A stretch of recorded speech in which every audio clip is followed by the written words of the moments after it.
Sans transition, on passe à un autre sujet santé, avec cette nouvelle technique de bien-être qui pourrait bien révolutionner le petit monde de la psychologie. Reportage. C'est une enquête qui risque de remettre beaucoup de choses en cause. Un groupe de psychologues de l'hôpital Bichat à Paris a découvert qu'avoir un proche qui souffre serait bénéfique pour le moral. C'est un peu le principe d'Archimède, c'est-à-dire qu'au départ, vous avez deux personnes en mal-être, l'une se nourrit de l'autre, et à l'arrivée, il y en a certes une qui est encore plus mal, mais il y a l'autre qui est guérie. Un constat à la fois simple et surprenant qui montre que plus la crise traversée par un proche est grave, plus la courbe de notre propre mal-être chute. Durant plusieurs mois, l'équipe du professeur Rodon a étudié scrupuleusement les comportements d'une centaine de patients.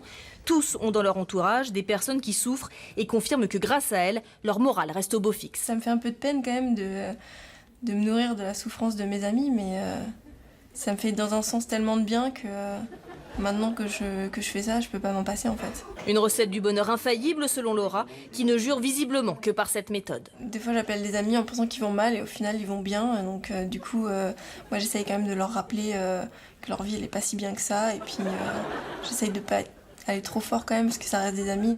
Cette méthode inédite serait selon certains médecins plus efficace et bien moins coûteuse que les antidépresseurs. Une astuce de bien-être qui pourrait bientôt se populariser.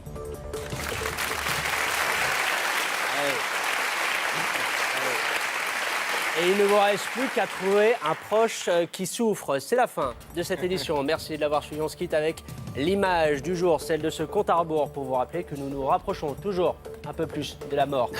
Très belle soirée à tous.